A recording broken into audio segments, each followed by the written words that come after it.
You ask Tiger to calculate. This deals with finding the midpoint between 2 points. The midpoint between the 2 points is negative 43, 14.5. Let's solve it step by step. Plot the 2 points and calculate the midpoint using the formula.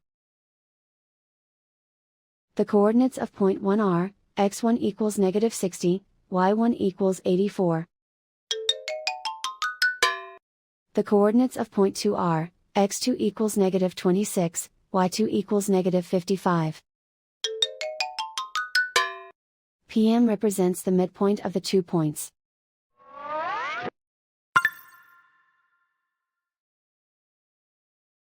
Use the x values in the midpoint formula to find the midpoints x. x1 equals negative 60.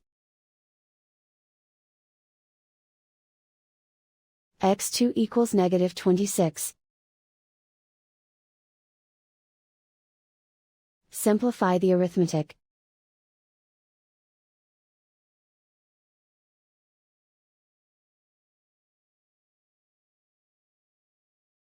Use the y values in the midpoint formula to find the midpoints y. y1 equals 84. y2 equals negative 55.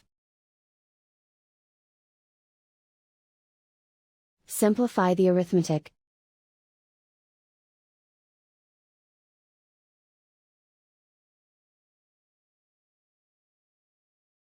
And so, the midpoint is negative 43, 14.5.